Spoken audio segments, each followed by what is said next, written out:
Okay, hi. I welcome you all for this session. In this particular session, we will be solving a particular problem where we need to apply one more boundary condition, one more method of applying the boundary condition, that is called as a penalty approach of applying the boundary condition. So we have taken a particular problem here. This is a bar where if you can see here, one end is being fixed and one end is having a gap of 0.12 mm, okay, and there is a concrete aside beside with that. So there is a point load which is being applied at the center, and we need to determine the nodal displacements and the support reaction. So the point load which is given is, it is 60 kilonewton, okay, at the midpoint.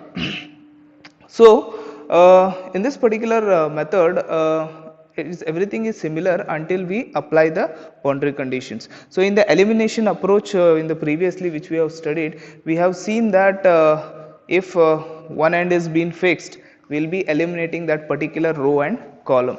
So in the penalty approach, we will be using a new technique where we will be considering a particular stiffness matrix, and we will be using that to find out the nodal displacements. Okay, so the procedure remains the same till when we develop the boundary conditions. After that boundary conditions, the solutions will be changing. So if you see this, we will be seeing this particular problem.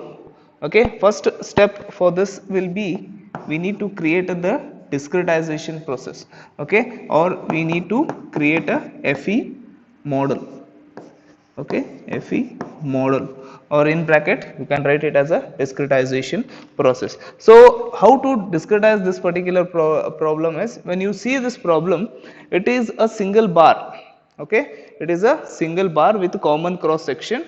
I'll write area is 250 mm square, and E is given as 200 gigapascal. Okay, so these are the constants which is being given. So if you see here, area is common and it is made up of a single material. Now how to discretize this particular problem, how to develop the FEA model of this particular problem? If you see this, I have already told you the basics of FEM, that whenever we are discretizing any particular process, the loads will be applied on a particular nodes. Okay, so the loads have to be applied on the nodes, you can't directly apply on a element.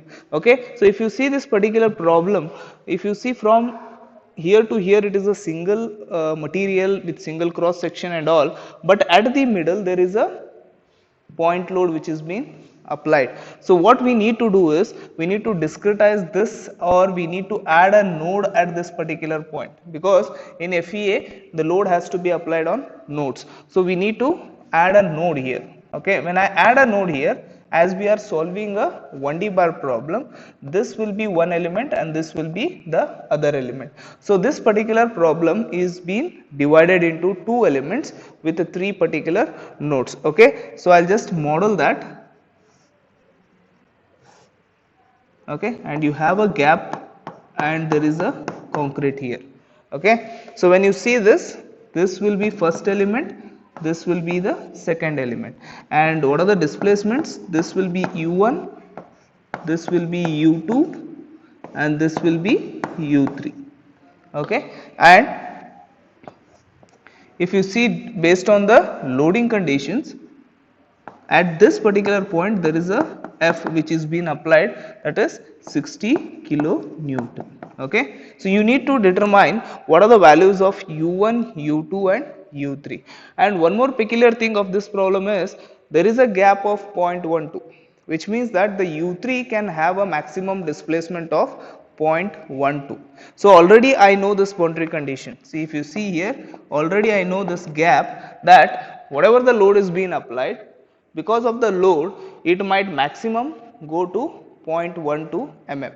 If it wants to touch this particular this concrete shield, okay, it can only have to travel 0.12 mm. Already I know the u3 displacement. Okay, so we will be solving this particular problem.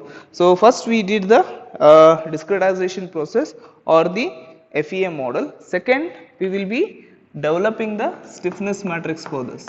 Okay, so elemental stiffness matrix.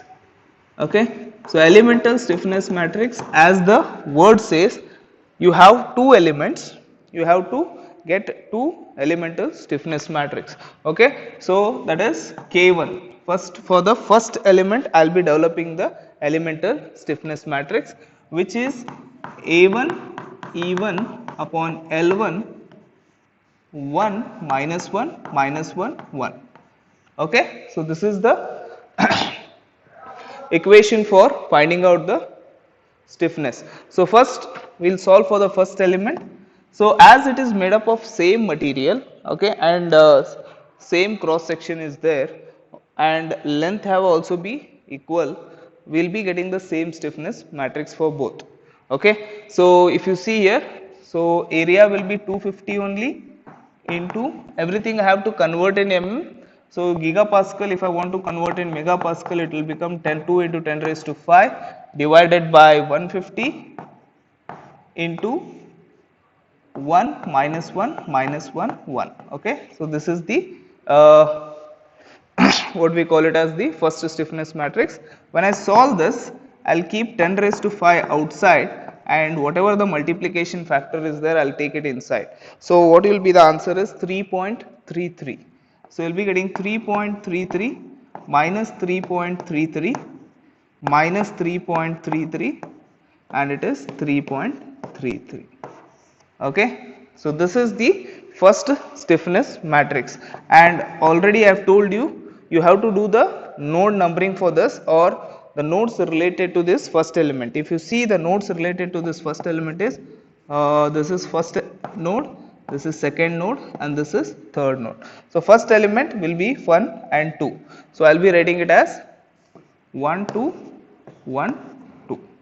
Okay, so this is the first stiffness matrix. The second, I will be writing the same thing. K2 is equal to A2 E2 divided by L2 into 1 minus 1 minus 1 1. Okay, so as you see, it is made up of same material, same cross section. The values remains the same here. Okay, the values remains same here.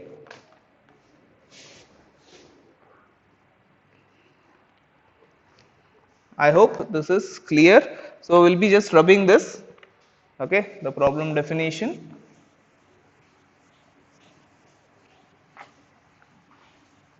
So what you will be getting here is K2 is equal to, same thing you have to write it, 250 into 2 into 10 to the power 5 divided by 150 into 1 minus 1 minus 1 1. Okay, so this is the stiffness matrix. So K2 will be 10 raised to 5. Okay, so it will be once again 3.33 minus 3.33 minus 3.33, and this will be 3.33. So this will be the stiffness matrix for the second element. So when you see here, you have to do the node numbering for this. For the second element, you have second and third node. Okay, second and third node. So I will be writing it here 2 3 2 3. Okay, I hope it is clear. So next, what we will be doing is, we will be assembling these two stiffness matrix to form a common stiffness matrix. Okay, so that is called as a the third step. It is called as global stiffness matrix. Global stiffness matrix, which is called, how to write the global stiffness matrix? So it is K is equal to K1 plus K2. You have to add both the stiffness matrix to get a common stiffness matrix. So I have already told you how to add this particular matrix. So first, what we will be doing, we will be writing how many number of rows and columns are there for this particular element. So if you see here, I have already told you in FEM the properties of the stiffness matrix. What are the properties of a stiffness matrix? The third stiffness matrix property was, if a body is being divided into n nodes, we will be getting the stiffness matrix as n cross n. Okay, so which means that if a particular body or the particular bar is being divided into how many number of elements, depending upon their degree of freedom, the size of the stiffness matrix or the size of the global stiffness matrix will be the n into n cross n. So for this particular problem, if you see here, so this particular bar is being divided into 3 nodes, or it consists of 3 nodes. Each node has a single degree of freedom. So what I will do is, if each has a single degree of freedom, I have 3 nodes, the size of the stiffness matrix will be 3 cross 3. So I will be writing those 3 cross 3, that is first column, second column, third column, first column, first row, second row and third row. Okay, I'll just suggest here. So now you have to fill this stiffness matrix by seeing those elemental stiffness matrix. So this is the first elemental stiffness matrix and this is the second elemental stiffness matrix. So I have already told you how to see that. First, what do you require? First row and first column, the first row first column element. So when you go here, you will be finding the first row and first column. Okay, that is 3.33. So we will be writing it as 3.33. So next, if you see here, what I require is first row second column. So first row second column, you have to search in both the stiffness matrix. So here this is first row and second column, that will be minus 3.33. So if you see here, it is minus 3.33. Okay, so next we will be requiring the first row third column. So if you see in the first elemental stiffness matrix, there is no term called as third column, and if you see here, there is no which is called as first column. Okay, so which means that you don't find the first row third column anywhere in the stiffness matrix. If you don't find it, you have to take it as a 0. You have to take it as a 0. So when you go on practicing it, you will be able to write the symmetric matrix also. So I have already told you the stiffness matrix is a symmetric matrix. So if first row second column is this minus 3.33, the second row first column will also be minus 3.33. I have already told you it will be a symmetric matrix, that is minus 3.33. Okay, so you can search it and you can write it. So if you see here, second row third column is minus 3.33. Okay, so nowhere it has been given, so you can write directly minus 3.33. Sorry, it is the second row first column. Okay, second row first column. Okay, if you see that, like in that particular case. Next is what you want is second row second column. Second row second column. If you see here, if you see this particular elemental stiffness matrix, second row second column is 3.33. Okay, you have a term called as 3.33. So you have to search for the other stiffness matrix also, whether there is any second row second column, because it is very important, because the second node is a mid node. It is sharing both the elements, so it will be having both the elemental properties, that is both the stiffness matrix will be present for the second node. So obviously for the second elemental stiffness matrix, you also have 3.33. So there 3.33 and this 3.33, you have to add it, it becomes 6.66. You have to add it, it will become 6.66. Next, you have to see second row third column, whether there is any second row third column here. No, you don't have. Here you have, that is second row third column is minus 3.33.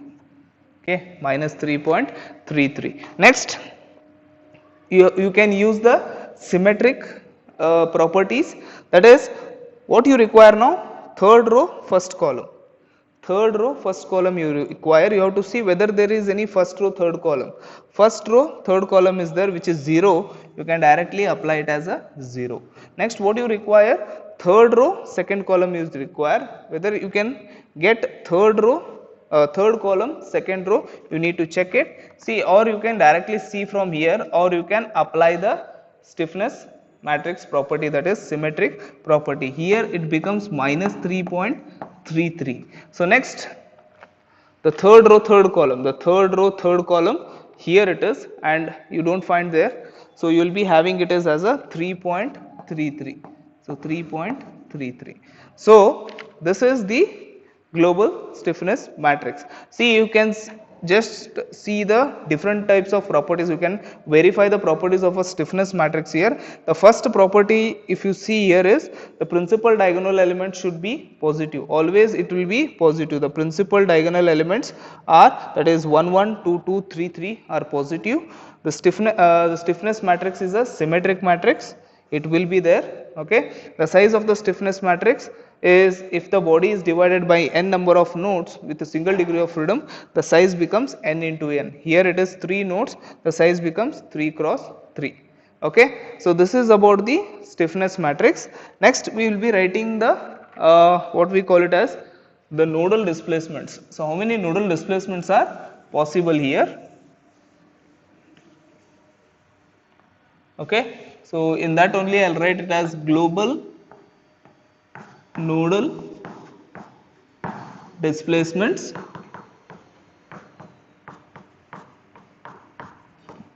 Global nodal displacement. So global nodal displacement means how many number of displacements are possible. So I have already told you, we have taken a 1D bar with 1 degree of freedom, which means that it can allow only in one direction. So only the displacements are u1, u2 and u3. So if I take a overall global matrix, it can be split up into u1, u2 and u3. So these are the global nodal displacements. Okay. So these are the global nodal displacements. Now you have written the elemental stiffness matrix as well as the global nodal displacements. Now we have to apply the penalty approach. Okay. So there is a procedure to apply the penalty approach here. So we will be writing it as penalty approach of applying the boundary condition.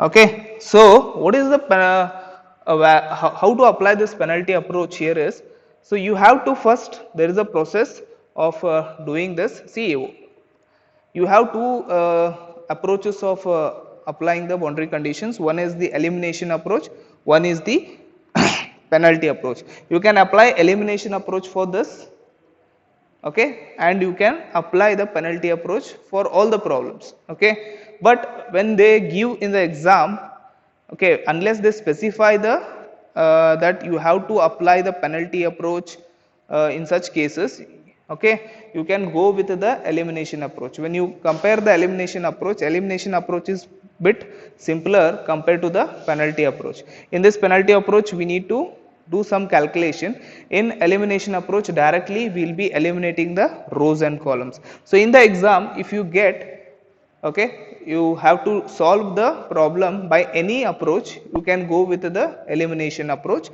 If they specifically tell to solve it by penalty approach, then you cannot solve it by elimination approach. You have to specifically solve by penalty approach only. So if you by mistake solve it by elimination approach, till here you will be getting the marks. After that, everything will be 0. Okay. So you should be very much cautious whenever you are reading the question. So you have to just check what type of approach you have to apply. Okay. So we'll get back to this penalty approach. So what is the first step of getting the penalty approach is, you have to find out the value of a term called as C. Okay, C is a constant term which can be given as maximum of Kij into 10 to the power of 4. Okay, it is maximum of Kij into 10 to the power of 4. Okay, so there is a derivation for this. But we will be just extracting the equations from this particular derivations, we need not to discuss, or we need not, it is not necessary to discuss the derivation part of this approach. We only require how to use that particular equation to solve the problem. So we need to find out a parameter called as C, okay, which is maximum of Kij into 10 raised to 4. That is a modulus, which means it will be always positive. So Kij means you have to see the global stiffness matrix. Okay, so Kij means it is a global stiffness matrix. So Kij is nothing but, K is a stiffness matrix, Ij is the rows and columns, okay, or the element number. So Kij, if you see here, we will be writing this, you might write this as K11, K12, K13, K21, K22, K23, K31, K32, K33. So these are the element values, that is K11, K12, K13, K21, K22, K23.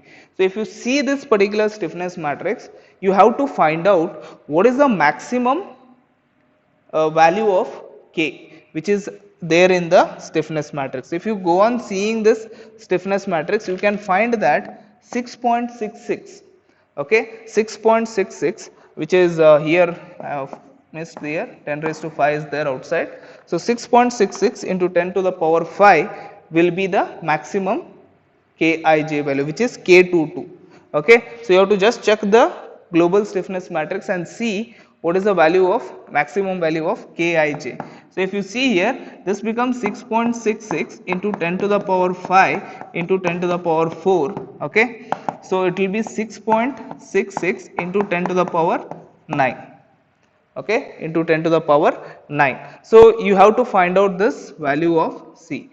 After finding out this value of C, the second step for this penalty approach is, first step is this, okay, the second step is you have to include this C value in the stiffness matrix where you have a known boundary condition. Okay, understand the second step. So second step says that substitute C in global stiffness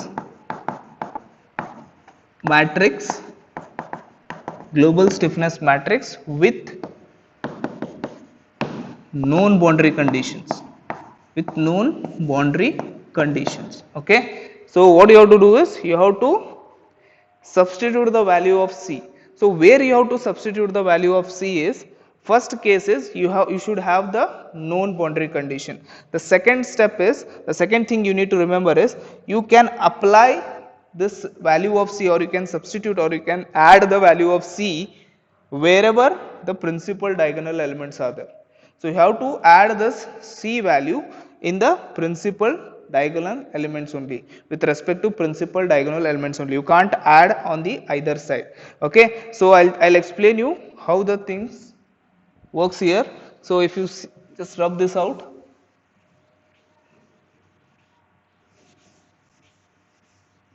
okay. So from the problem definition, if you see here, you see that node 1 is being fixed. Okay, node 1 is being fixed. So it has been having a center here, okay, which you can see in the lathe, the revolving center like that, which is not allowing it to go backwards. Okay, which means that the node 1 is completely fixed. If you see, there is a roller here. Okay, so they have given this problem to test your basics here. So as we have taken a 1D bar, okay, which can move in this particular axis, that is only in x axis. Even though they give a roller here which is allowing it to move in y axis, we don't bother it. We are only interested in finding out the displacement in x axis. So for that case, the in order to test your basics, they have given the roller here. Okay, so if you see that, I know node 1 is fixed, and also I know that the node 3 can have a maximum displacement of 0.12 mm. The node 3 can have a maximum displacement of 0.12 mm. So I'll be seeing that I know U3 which can have a maximum displacement of 0.12. I know U1 which can have a which it doesn't have any displacement because of its fixed condition. So as we know,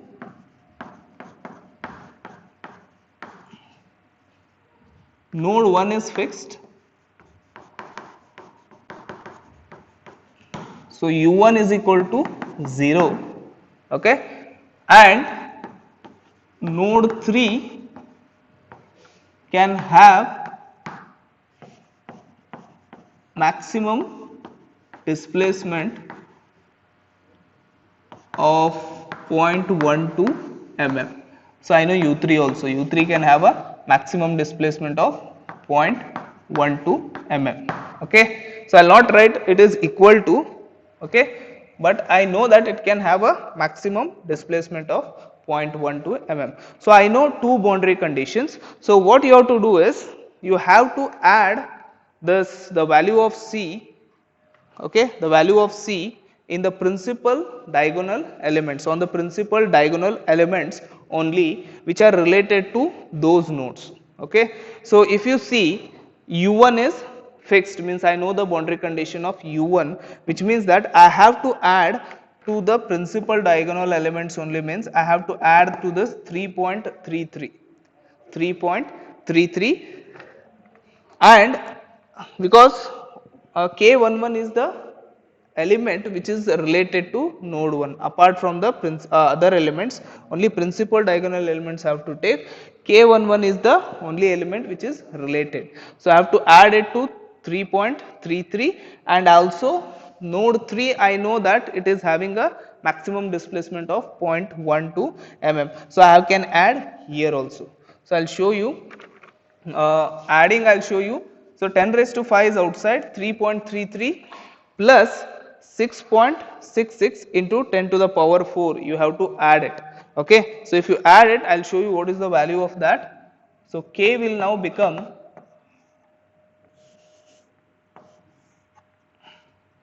okay, 10 raised to 5 is outside, 3.33 plus 6.66 into 10 to the power 4. Now and then this becomes 3.33, it is 0, minus 3.33, here it becomes 6.66, and here it becomes minus 3.33. Next, here it becomes 0, here it becomes minus 3.33, and here it becomes 3.33 plus 6.66 into 10 to the power 4.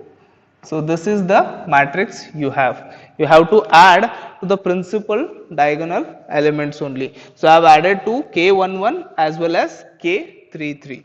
So next we will be adding them and we will be writing the final equation. So K will be equal to, so you will be getting the answer as 10 raised to 5 outside. So you will be getting 66603.33 minus 3.330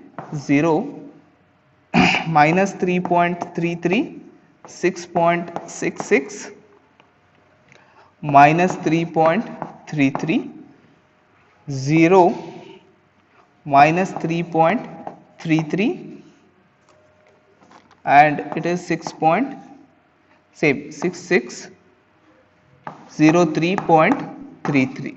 So this is the what we call it as the new stiffness matrix after applying the penalty approach. So how we did it? We took the C value, we substituted in the stiffness matrix where I know the boundary conditions. These are the you have to apply on the principal diagonal elements only. So we got this as a value of K. So when I add the value of C, okay, to this particular equation, there will be there will also be changes in the forces also, okay. So there will be also changes in the force values also. So I'll write that. So when you apply the penalty approach, so you have added this value of C now. So it has to be compensated, that is k into u is equal to f. So when you add that any value of c, it has to be compensated in the value of f also. So how the compensation takes place? So global force vector,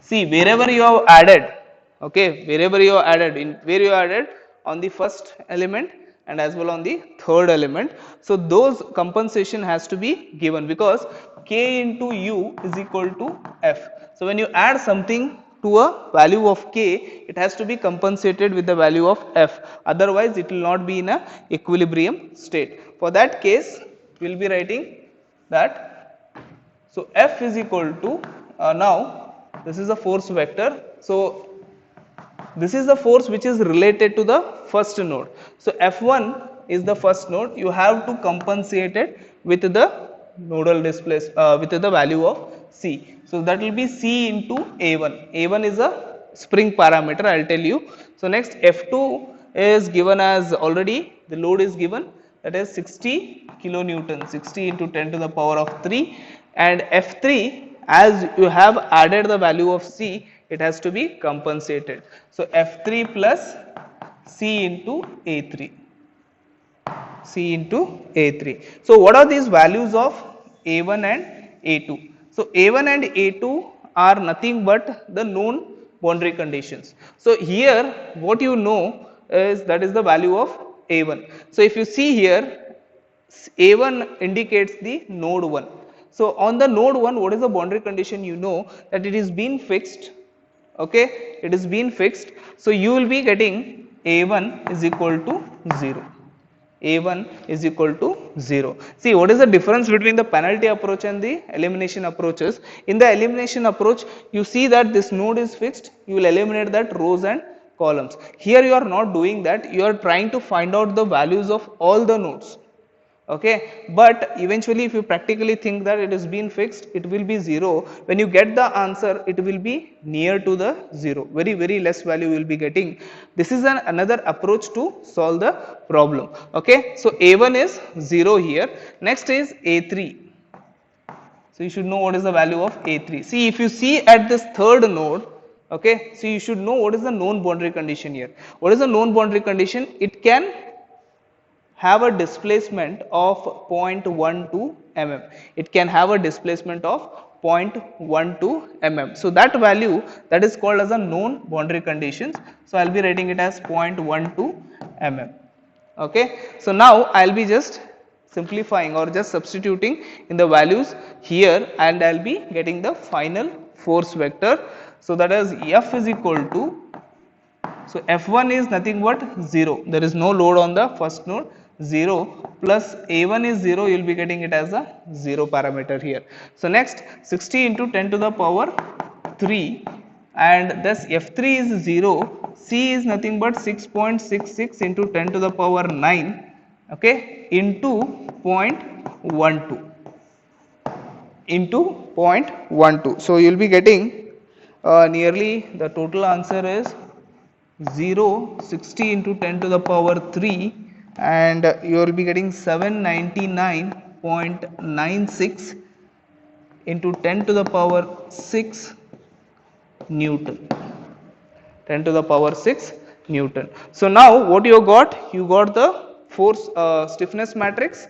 You already got the nodal force, nodal displacement and global nodal displacement, and this is global force vector. So now you have to find out the value of u1, u2 and u3.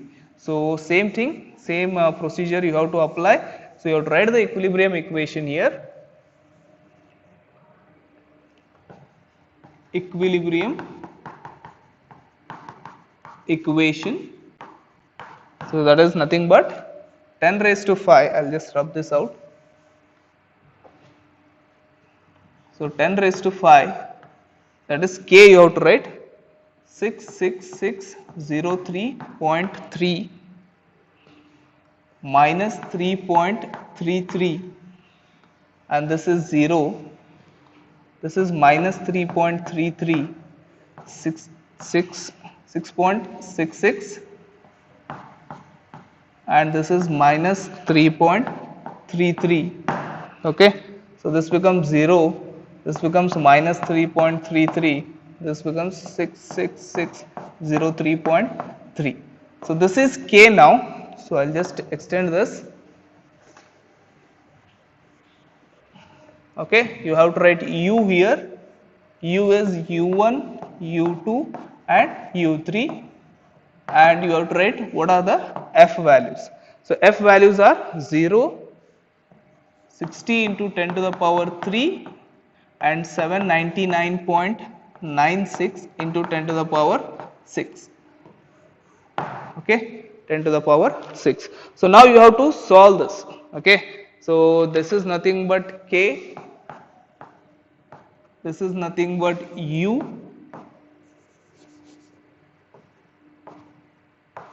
and this is nothing but F. Okay, so K into U is equal to F we are writing. So now you can use your calcs and calculate 3 unknowns, 3 equations. You will be getting the values of U1, U2 and U3. So when you solve them by using your calc equation mode, 3 unknowns, 3 equations, you will be getting the values of U1 as 7.504 into 10 to the power minus 6 mm, and here you will be getting the value as 0.150 mm, and here we will be getting it as 0.120001504 mm. Okay, 04 mm. See here, why I am writing so many decimal points here is, this is because of for calculating the reaction force. Don't directly round off whenever you are using the penalty approach. Don't directly wind off to 2 or 3 decimals, because in the penalty approach you might have to find out the reaction forces. In the when you use the penalty approach, the reaction force calculation is different compared to the elimination approach. So these are the values of U1, U2 and U3. See, in the elimination approach, what you used to do, you directly take it U1 as 0. But if you see the value of U1 here, it is 7.5 into 10 to the power minus 6 mm, which is nearly equal to 0, where it is very negligible displacement. We can consider it to be a 0 parameter. Okay, I hope it is clear here. So next you have to find out the values of reaction, support reactions. Okay, so for this particular case, you have the formula for this reaction. Okay, see, these formulas has to be used whenever they are asking to solve by using penalty approach. For elimination approach, you have the formula to find out the reaction solution. Okay, so support reaction, whenever we are finding out the support reaction for the penalty approach, so we will be using this particular formula. This is reaction Ri, which will be equal to minus C into Ui minus Ai, Ui minus Ai. Okay, Ui minus Ai. So what is the reaction? You already know that if there is a support, when I apply a load, the support intend to have the reverse force or the reaction force to be calculated. So wherever the reaction forces will be there, so I have told you node 1 is fixed, so you will be having reaction force at node 1. So what I will do is, I will write for R1 is minus C into U1 minus A1, U1 minus A1. So minus C means minus, you had a 6.66 into 10 to the power 9 into U1 is 7.504 into 10 to the power minus 6 minus 0. Okay, so reaction will always be in negative compared to the applied force. So if you see here, you will be getting it as minus 49979 Newton. Okay, so this is R1. Okay, This is R1. Next, if you see U3, if you see U3 here, U3 had a gap of 0.12 mm, but when you do the calculation, it is bit exceeding the value of 0.12 mm. A bit, very less uh, extension is happening compared to the particular gap. So what it happens when it gets pushed, there will be a reaction force for this particular U3 also. So you need to calculate the value of R3. See, what happens here is, I'll tell you why we should not round off here is, so if you want to find out the value of R3, so R3 will be minus C U3 minus A3, U3 minus A3. So if you see here, it is minus 6.66 into 10 to the power 9, okay, and if I would have taken if would have rounded off and if would have taken 0.12, which means that exactly it is touching the concrete there, the gap, okay, but it is, if I take whole decimal here, it is bit extending. So what I'll do is, I'll be using this extension 0.12001504 minus 0.12. So whatever the a bit decimal is there, I'll be multiplying with respect to this. So I'll be getting the value as minus 16.64 Newton. See here, the logically when you are speaking, the applied force was 60 kilonewton. Okay, the applied force was 60 kilonewton. When you found out the first reaction, you got it as 49 kilonewton. Okay, so if I would have taken, if I would have not if I would have rounded it off and if I would have make it as 0.12, so you would have get 0 Newton.